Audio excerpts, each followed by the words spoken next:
एक बार एक जवान लड़का बौद्ध भिक्षु के पास जाता है और कहता है, गुरुवर, मेरी किस्मत इतनी खराब क्यों है? मैंने आज तक अपनी जिंदगी में जो भी चाहा वह मुझे कभी क्यों नहीं मिला? हमेशा सफलता और निराशा ही मेरे हाथों में लगी है।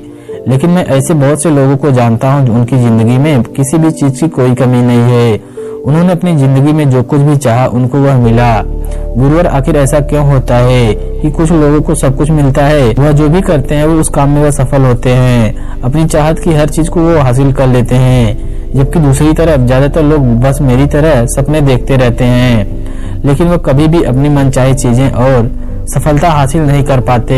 तो आप मुझे कोई ऐसा तरीका बताएं जिससे मैं अपने भाग्य को ठीक कर सकूं और मनचाही सफलता हासिल कर सकूं। भिक्षु ने लड़के की बातों को बहुत ही ध्यान से सुना और उनसे कहा, तुम जिन सफल लोगों के बारे में बात कर रहे हो सकता है कि उनमें से कुछ लोग अपने भाग्य के सहारे सफल हो गए हों, लेकिन ज्यादातर लोग भाग्य के सहारे नहीं बल्कि इसलिए सफल होते हैं क्योंकि उन्होंने सफलता को कमाई होती है। सफलता प्राप्त करने और लगातार सफल बने रहने के लिए इंसान के अंदर कुछ महत्वपूर्ण आदतों और एक विशेष नजरिए का होना बेहद आवश्यक है, जिसके बारे में मैं तुम्हें बताने जा रहा हूँ। बस तुम मेरी बात को अंत तक ध्यान से सुनो।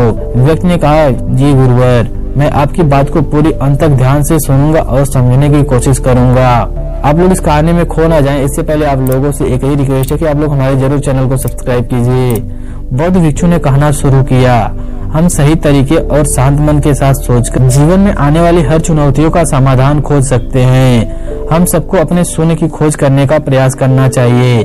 शून्य को खोजने का अर्थ एक ऐसी मानसिकता अवस्था को प्राप्त करने से है जहाँ प्रेम अच्छा, स्वास्थ्य अच्छा, ध्यान और खुशियाँ हैं, जहाँ कोई रोक टोक नहीं है, कोई द्वेष नहीं है, कोई चिंता नहीं है, कोई युद्ध नहीं है, बस है तो सिर्फ शांति और खुशी।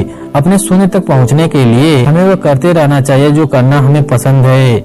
हमें हर रोज करना चाहिए। हम अपने लक्ष्य के प्रति पूरी ईमानदारी से मेहनत कर रहे हैं कि हम सकारात्मक और अच्छे विचार रखने वाले दोस्तों के साथ जुड़े हुए हैं, कि हम अपने कर्तव्यों के प्रति ईमानदार हैं, क्या हम खाली समय का सही उपयोग कर रहे हैं। इस तरह के प्रश्न हमें सकारात्मक चिंतन करने के लिए मजबूर करते हैं और ये हमारे शून्य तक पहुंचने के सफर को और भी रोमांचक बना देते हैं, जिससे हमें अपने लक्ष्य के आर्थिक स्थिति और खुशियों को निर्धारित कर सकते हैं। हमें हमेशा ऐसे लोगों के साथ रहने का प्रयास करना चाहिए जिनके लक्ष्य बड़े और जीवन मूल्य ऊंची है, क्योंकि ऐसे लोग हमें आगे बढ़ने के लिए प्रेरित करते हैं, हमारी सफलता का कामना करते हैं और हमें सलाह भी देते हैं। हमें हमेशा रचनात्मक सपने देखते रहना चाहिए और ऐसा हमें 5 तरीकों से कर सकते हैं। पहला, हमें खुद से यह सवाल पूछते रहना चाहिए कि मैं कौन हूँ और मुझे अपने जीवन में कहां और कैसे पहुंचना है। दूसरा तरीका, हमारे लक्ष्य को पूरी तरीके से स्पष्ट होना चाहिए। हमें अच्छे से पता होना चाहिए कि हमें क्या हासिल करना है। तीसरा तरीका, हमारे लक्ष्य को पूरा करने के लिए हमें एक समय सीमा निर्धारित करनी चाहिए। चौथा तरीका, हमें हमारे सपनों के प्रति सकारात्मक और आशापूर्ण दृष्टिकोण बनाए रखना चाहिए। और 5वां तरीका, हमें हमारे लक्ष्य के प्रति समर्पित होना चाहिए। हमें हमेशा अपने बारे में सकारात्मक बातें करनी चाहिए, यहाँ तक कि अकेले में भी हमें कुछ अपने बारे में नकारात्मक बातें नहीं करनी चाहिए, क्योंकि कहे गए शब्दों में बहुत बड़ी ताकत होती है। जैसे उत्साहपूर्ण शब्द और आशा से भरे हुए शब्द किसी की जिंदगी को बदल सकते हैं, वैसे ही नकारात्मक शब्द किसी की जिंदगी को बर्बाद भी कर सकते हैं। हम कभी भी कुछ नया सीखने या सफल होने के लिए बोझ नहीं होते। सफल होने के लिए हमें चीजों या उचित शिक्षा की नहीं बल्कि एक दृढ़ संकल्प की जरूरत होती है। अगर इंसान का इरादा पक्का है तो वो रास्ते अपने आप बना लेता है। हमें अपने आप को रोजाना यह याद दिलाना चाहिए कि हमारा लक्ष्य क्या है, बेहतर मैं क्यों हूँ और हम इसे कैसे प्राप्त करेंगे। यकीन मानो हमारी आदत में उत्साहित, लक्ष्य के प्रति केंद्रित और सकारात्मक बनाए रखेगी। अगर हम हमारे साथ काम करने वाले लोगों को, आसपास के लोगों को महत्वपूर्ण और अच्छा उनको महसूस करा पाते हैं, तब वो हमारे लिए और बेहतर करने की कोशिश करेंगे, जिसकी वजह से हमारा सफल होने का जो संभावना है और भी बढ़ जाता है। हमें कभी भी तेज आवाज और अभद्र शब्दों का प्रयोग नहीं करना चाहिए। ऐसा करने से एक कमजोर और एक आत्मविश्वासी वाले व्यक्ति प्रतीत होते हो। हमारी सफलता का निर्धारण इस बात से नहीं होता है कि हम अपने लिए क्या करते हैं, बल्कि इस बात से होता है कि हम अन्य लोगों को प्रेरित करने के लिए क्या करते हैं। हमें सारे काम खुद करने की जरूरत नहीं है, हमें बस वही करना चाहिए जो जरूरत है। बाकी के कामों को उपयुक्त लोगों को बांट देना चाहिए। ऐसा करने से सामने वाला भी एक अच्छी खुशी महसूस करेगा और हमारा काम भी ज्यादा आसानी और अच्छे से हो जाता है। हमें हमेशा जीतने के बारे में सोचना चाहिए, क्योंकि जो जीतने के बारे में सोचता है और विश्वास करता है वही जीतता है। यह जीतने का नियम है और यह ऐसे ही काम करता है। हमें इस बात का ध्यान रखना चाहिए कि हम अपने बच्चों के सामने अच्छा व्यवहार करें, क्योंकि एक छोटा बच्चा अपने माँ बाप के व्यवहार को ही एक आदर्श व्यवहार मानता है और उसे ही अपनाने की कोशिश करता है। इसलिए हमें आने वाली पीढ़ी को संस्कारवान बनाने का प्रयास करना चाहिए। हमें जो चाहिए उसके बारे में पूछना चाहिए, दरवाजा खटखटाना चाहिए और हमें वह मिल जाएगा जो हम पाना चाहते हैं। सफल लोग पूछने की कला से वह सब कुछ हासिल कर लेते हैं जो उन्हें चाहिए होता है। किसी प्रश्न को सही तरीके से पूछना ताकि अपना मन चाहा उत्तर पा सके, यह एक बहुत ही बड़ी कला है जो कि सफलता की कामना करने वाले हर व्यक्ति के अंदर होनी चाहिए। बौद्ध भिक्षु ने आगे कहा, जीवन में सफल होने के लिए हमारे अंदर लीडरशिप क्वालिटी का होना बेहद आवश्यक है। एक अच्छा लीडर बनने के लिए हमें 7 आदत अपनानी चाहिए। पहली आदत, हमें अपने से जुड़े लोगों की मदद उनकी उम्मीद से बढ़कर करने का प्रयास करना चाहिए। दूसरी आदत, हमें खुद पर और अपने से जुड़े लोगों की काबिलियत पर विश्वास करना चाहिए। तीसरा नियम, हम हमेशा सही को सही और गलत को गलत बोलने की हिम्मत रखना चाहिए। और चौथी आदत, तो हमें पता चले कि हम गलत हैं तो हमें तुरंत अपनी गलती स्वीकार कर लेना चाहिए। पांचवी आदत, हमें हमारे साथ काम कर रहे लोगों की सलाह लेनी चाहिए और उनकी इज्जत भी करनी चाहिए। छठी आदत, चुनौती के समय भी हमें अंदर से शांत और स्थिर रहने का प्रयास करना चाहिए। सातवां आदत, हमें काम को इतनी लगन और जिम्मेदारी के साथ करना चाहिए कि हम दूसरों के लिए एक उदाहरण बने और वो हमारे काम करने के तरीके से प्रसन्नचित हो सकें और लोगों के लिए एक प्रेरणा का स्रोत बन सके।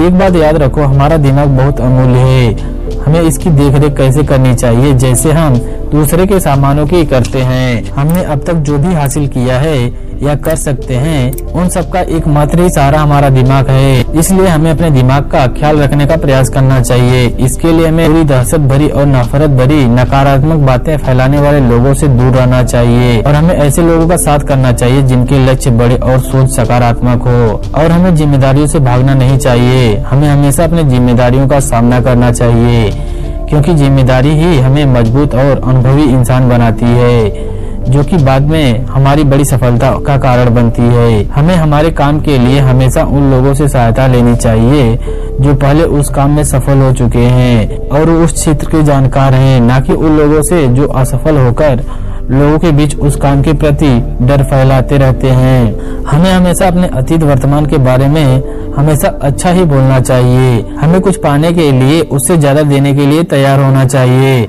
हमें दूसरों के साथ भी वैसा व्यवहार करना चाहिए जैसा हम चाहते हैं कि वो हमारे साथ करे।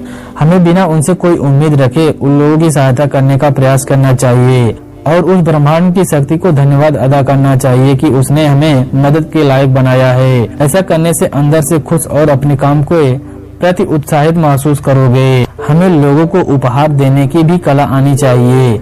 हम सही तरीके से किसी को उपहार देकर उसका दिल जीत सकते हैं। उपहार देने के कुछ तरीके हैं जिनके बारे में हमें पता होना चाहिए।